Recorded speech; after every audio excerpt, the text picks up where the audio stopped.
Good evening friends, कैसे हो? आशा करता हूँ आप सभी सही होंगे। आज का दिनांक 12 सितंबर 2025 है। आज का करंट अफेयर्स हम स्टार्ट करते हैं। सबसे इम्पोर्टेंट जो आज का आर्टिकल है वो है, भारत ने अपनी स्वदेशी जो मलेरिया वैक्सीन है उसका निर्माण के लिए कंपनियों को लाइसेंस दिया। तो इसमें जो इम्पोर्टेंट चीज़ है कि ये याद रखना है कि ये भारत की पहली स्वदेशी वैक्सीन है। तो बहुत ही इम्पोर्टेंट है। इसका नाम है एडफालस एडफालसी वैक्स।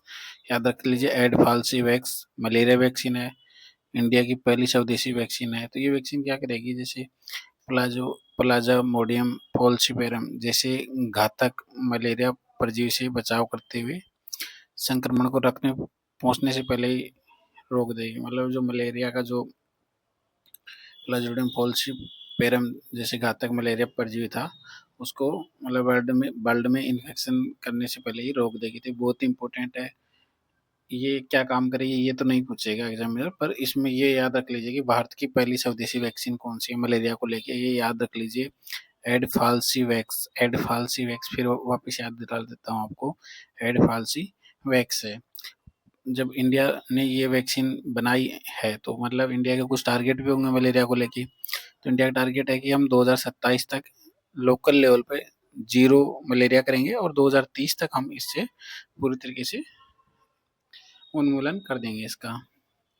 ठीक है, तो ये याद रखने वाली बात है, बहुत इंपॉर्टेंट है। नेक्स्ट है भारत के खिलाड़ी आयुष्मान सेठी। तो यहाँ पे गुरुवार को Hong Kong open super 500 badminton tournament में इन्होंने जापान के कोडाई नारोका को हराते हुए पुरुष एकल के क्वार्टर फाइनल में प्रवेश कर लिया। अभी इतना इम्पोर्टेंट नहीं है, अभी जब उसका जो फाइनल आएगा उसमें हम देखते हैं कि क्या रहता है, पर ये याद रख लीजिए कि कोडाई नारोका को हरा के इन्होंने क्वार्टर फाइनल में प्रवेश कर लिया। नेक्स्ट है हिल्सा मछली, बांग्लादेश की राष्ट्रीय मछली है। तो ये याद रख लीजिए कि हिल्सा मछली बांग्लादेश की राष्ट्रीय मछली। इतना इम्पोर्टेंट नहीं है, फिर भी आप याद रख सकते हो। नेक्स्ट है पहली बांस आधारित बायो रिफाइनरी, ये कहाँ पर है? असम में है। और पहला गिद्ध पोर्टल कहाँ पे था? असम में था। ये हमने डिस्कस किया ही था। तो पहली बांस आधारित बायो रिफाइनरी असम में है। तो ये याद रखने वाली बहुत इंपॉर्टेंट है, ये भी याद रख लीजिए। अब हाल ही में विशाल अफ्रीकी घोंगा की प्रजाति चेन्नई में खोजी गई है। तो ये भी याद रख लीजिए। नेक्स्ट है, ये तो बहुत ही इंपॉर्टेंट है। मतलब क्या हुआ है कि जो भारतीय मूल के हैं ये अभिमन्यु मिश्र, इन्होंने विश्व चैंपियन गुकेश को हराकर सबसे कम उम्र के ग्रैंड मास्टर बने हैं। तो बहुत इंपॉर्टेंट है। डायरेक्ट क्वेश्चन पूछेगा कि विश्व चैंपियन गुकेश को हराकर सबसे कम उम्र के ग्रैंड मास्टर बनने वाले कौन है? अभिमन्यु मिश्र। ये भारतीय मूल के हैं। नेक्स्ट है भारत, ईरान और आर्मेनिया, ये तीनों देश है। तो इनके बीच में एक त्रिपक्षीय वार्ता हुई है तेहरान में। तो इन्होंने उत्तर दक्षिण परिवहन गलियारा को लेकर इनमें आपस में सहमति बनी है। नेक्स्ट है, अभी मैंने बात किया था लास्ट आर्टिकल में कि भारत में मॉरिशस के प्रधानमंत्री आए हुए हैं। तो ये ध्यान ध्यान रख लीजिए कि जो बातचीत हुई उसके बाद में क्या क्या आउट, कोई भी देश का प्रधानमंत्री कहीं जाता है या विदेश मंत्री कहीं जाता है, जैसे हमारे पीएम साहब कहीं जाते हैं, तो कुछ ना कुछ तो आउटकम आता ही होगा, किसी काम के लिए जाते हैं। तो जैसे मॉरिशस के प्रधानमंत्री यहाँ आए हैं, तो हमारे प्रधानमंत्री और उनके प्रधानमंत्री के बीच में जो बातचीत हुई, जो समझौते हुए, उसके बाद में ये आउटकम आया है कि भारत का पहला जन औषधि केंद्र मॉरिशस में स्थापित किया गया है और भारत वहाँ आयुष उत्कृष्टता केंद्र की स्थापना में भी सहयोग देगा। और मिशन कर्मयोगी जो सिविल सर्विस वाले हैं उनको ट्रेनिंग वगैरह के लिए भी ये बहुत ही इम्पोर्टेंट मंच है। तो मॉरिशस की सिविल सेवा को भी इसके तहत ट्रेनिंग वगैरह दी जाएगी। और इसके बाद में मॉरिशस की ऊर्जा आवश्यकताओं को पूर्ति हेतु 17.5 मेगावाट का फ्लोटिंग सोलर पावर प्लांट स्थापित किया गया है। तो ये बहुत इंपॉर्टेंट है। पहला इसमें जो इम्पोर्टेंट चीज़ है वो याद रख लीजिए कि पहला जन औषधि के अंदर मॉरिशस में, वहाँ आयुष उत्कृष्टता केंद्र भी स्थापित किया जाएगा। मिशन कर्मयोगी जिसमें हमारे सिविल सर्वेंट है उनको ट्रेनिंग वगैरह दी जाती है, वो सेम का सेम मॉरिशस की सिविल सर्विस में भी लागू किया जाएगा। मतलब वहाँ की जो सिविल सर्वेंट है उनको ट्रेनिंग वगैरह दी जाएगी। और ये आप याद रख लीजिए कि 17.5 मेगावाट का फ्लोटिंग सोलर पावर प्लांट भी स्थापित किया जाएगा।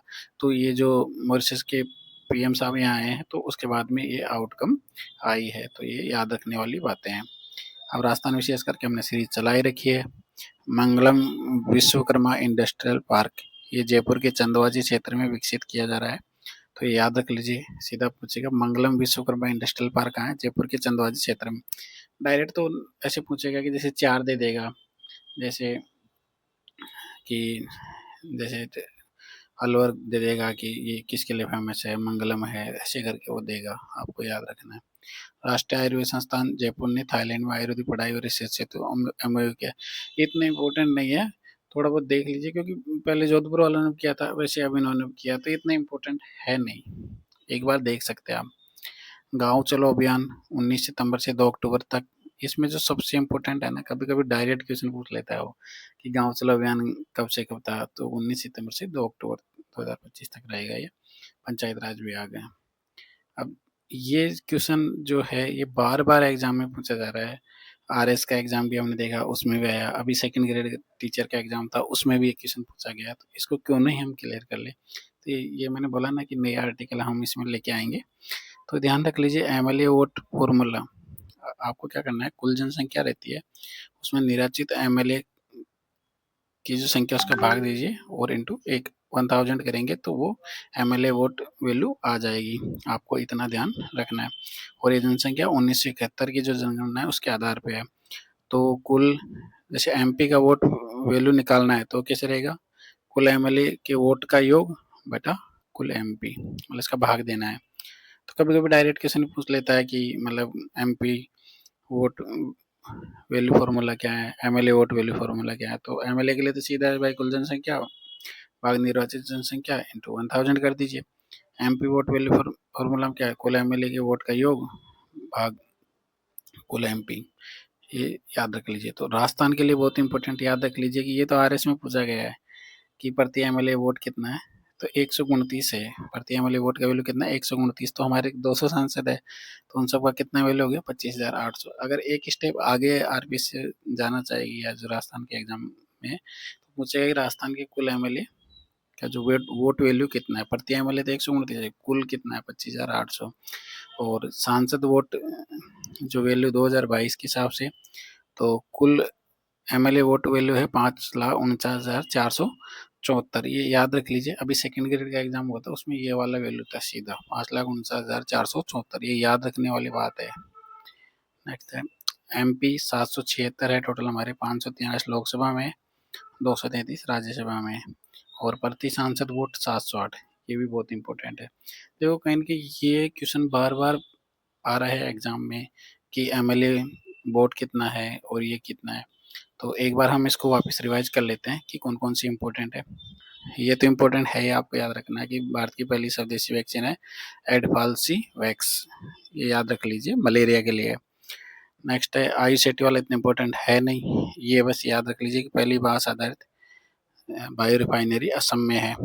और ये अभिमन्यु मिश्रा बहुत इंपॉर्टेंट है, याद रख लीजिए, विश्व चैंपियन मुकेश जी को हराकर सबसे कम उम्र के ग्रैंड मास्टर बने, ये बहुत इंपॉर्टेंट है। और ये उत्तर दक्षिण परिवहन गलियारा भारतीय ईरान आर्मेनिया के बीच में हुआ था, और ये आउटकम आई थी कि मॉरिशस के प्रधानमंत्री आए हुए हैं। उसके बाद में क्या क्या हुआ, जनऔषधि केंद्र मॉरिशस में, आयुष उत्कृष्टता केंद्र भी स्थापित किया जाएगा। मिशन कर्मयोगी वाला बता ही दिया मैंने आपको, 17.5 megawatt floating solar power plant स्थापित किया जाएगा। तो ये तो जो नेशनल और इंटरनेशनल के हिसाब से इम्पोर्टेंट है। फिर राजस्थान में हमने बताया था कि राजस्थान में मंगलम विश्वकर्मा इंडस्ट्रियल पार्क जयपुर के चंदवा क्षेत्र में, ये बहुत इंपॉर्टेंट है, और ये तो इतना इम्पोर्टेंट नहीं है। राष्ट्रपति चुनाव वाला याद कर लीजिए, फिर रिवाइज करवा देता हूँ कि राजस्थान के प्रति एमएलए वोट कितना है, 129। कुल वोट वैल्यू कितना है, 25,800। और कुल एमएलए वोट वैल्यू सांसद के हिसाब से देखा जाए तो 5,49,474, ये सेकंड ग्रेड में पूछा गया क्वेश्चन डायरेक्ट। और प्रति सांसद वोट कितना है, 708।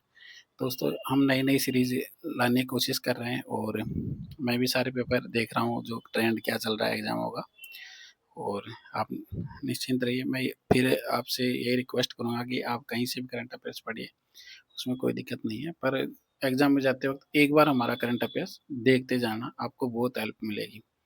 थैंक यू सो मच दोस्तों, नेक्स्ट वीडियो में मिलते हैं। Thank you.